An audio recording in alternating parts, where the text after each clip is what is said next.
Hai Moms, kenalin saya perawat Putri dari Rumah Sakit Jenderal Ahmad Yani.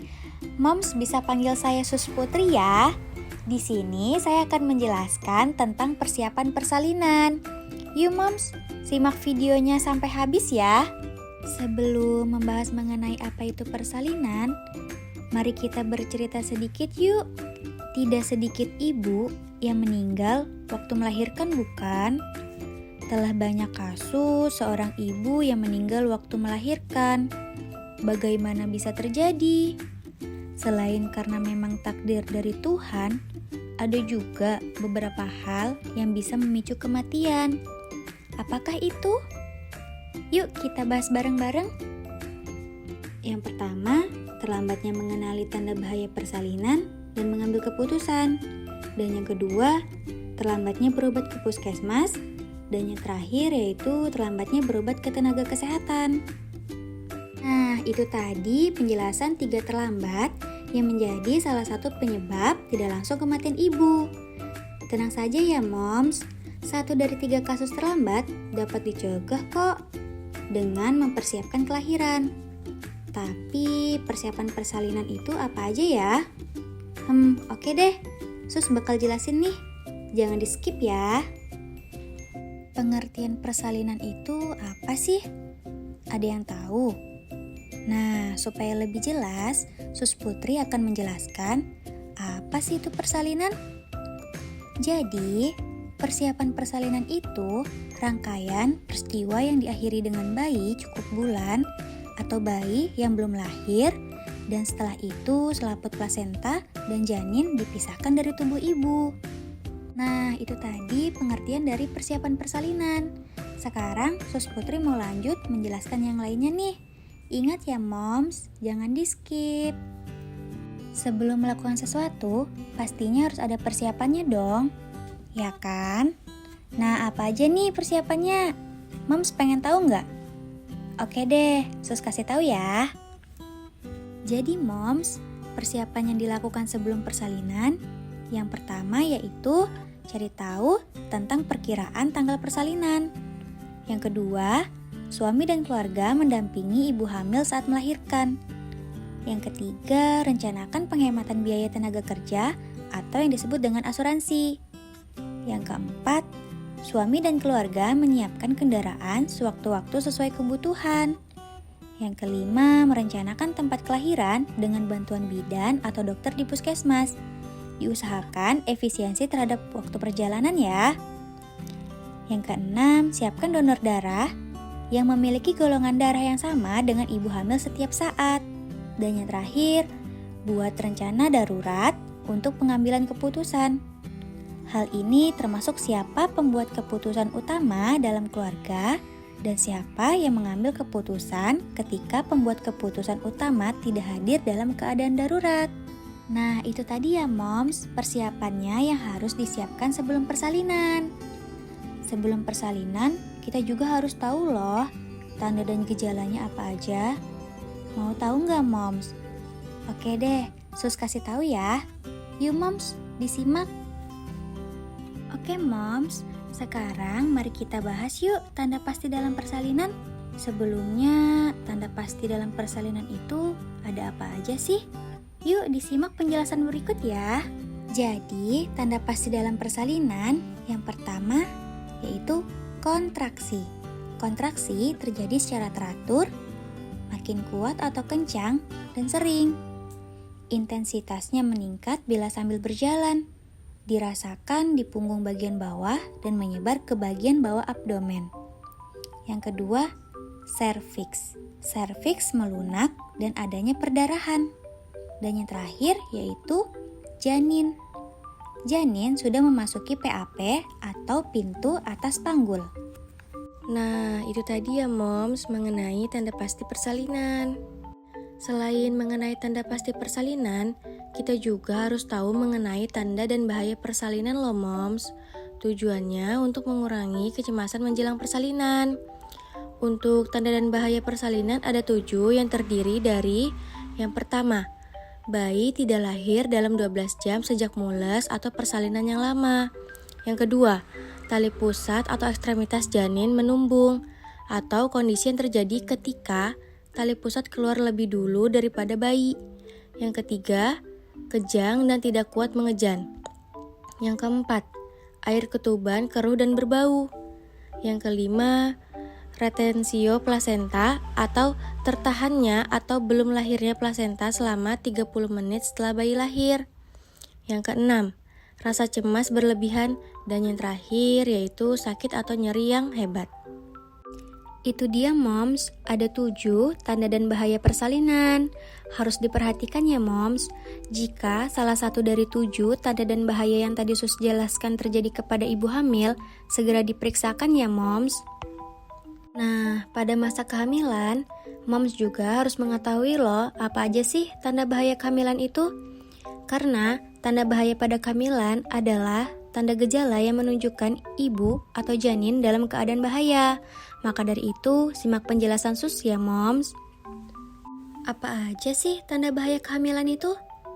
Nah, jadi tanda bahaya kehamilan yang pertama yaitu perdarahan pervaginaan.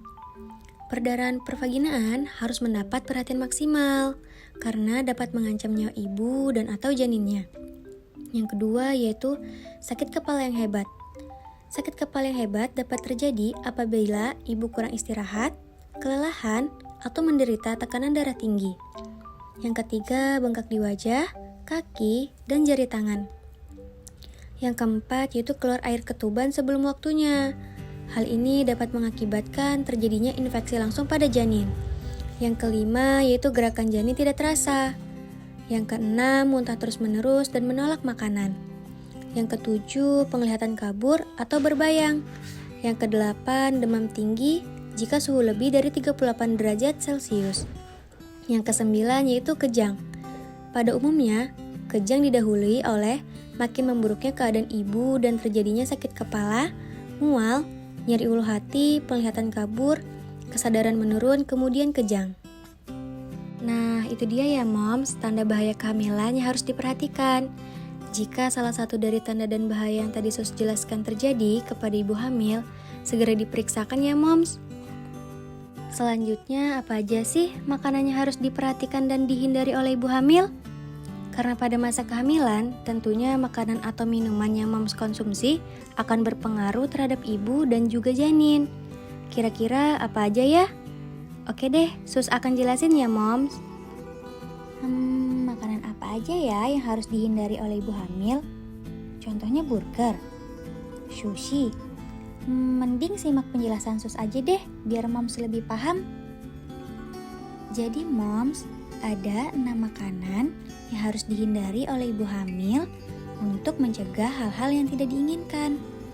Yang pertama, yaitu menghindari makanan yang diawetkan, karena biasanya mengandung bahan tambahan yang kurang aman untuk ibu hamil. Yang kedua, yaitu menghindari makanan daging telur yang kurang matang. Yang ketiga, membatasi kopi dan coklat karena di dalamnya mengandung kafein yang dapat meningkatkan tekanan darah. Selain itu juga kopi dapat menghambat penyerapan zat besi yang mengakibatkan anemia. Yang keempat, yaitu membatasi makanan yang mengandung energi tinggi seperti makanan dan minuman yang mengandung gula dan lemak. Contohnya yaitu keripik dan kue. Yang kelima yaitu membatasi makanan yang mengandung gas. Contohnya yaitu seperti nangka, kol, dan ubi jalar. Karena dapat menyebabkan keluhan nyeri ulu hati pada ibu hamil.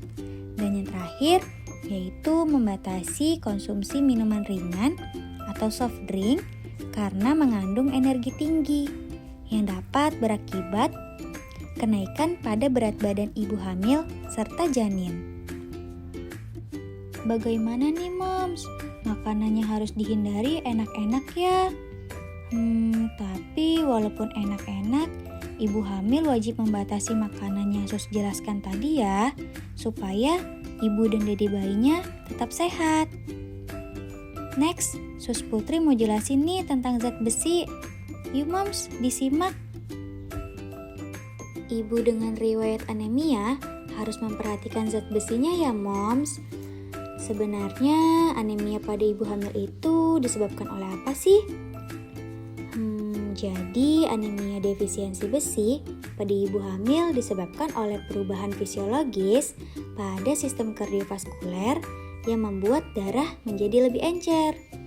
Dalam kondisi tersebut, tubuh ibu hamil membutuhkan zat besi untuk memenuhi kebutuhan nutrisi janin, ibu, dan plasenta. Kebutuhan ibu selama hamil adalah 800 mg zat besi, 300 mg untuk janin, dan 500 mg untuk reproduksi sel darah merah ibu. Dengan demikian, ibu hamil membutuhkan zat besi dalam jumlah yang besar, yang tidak dapat diperoleh dari makanan saja, sehingga harus mengonsumsi suplemen zat besi hingga 100 mg selama masa kehamilan. Jadi, apa aja sih 4 hal yang sebaiknya dilakukan pada ibu hamil dengan riwayat anemia? Oke deh, simak penjelasan Sus ya. Jadi, hal yang sebaiknya dilakukan pada ibu hamil dengan riwayat anemia yaitu yang pertama, selalu menjaga kebersihan.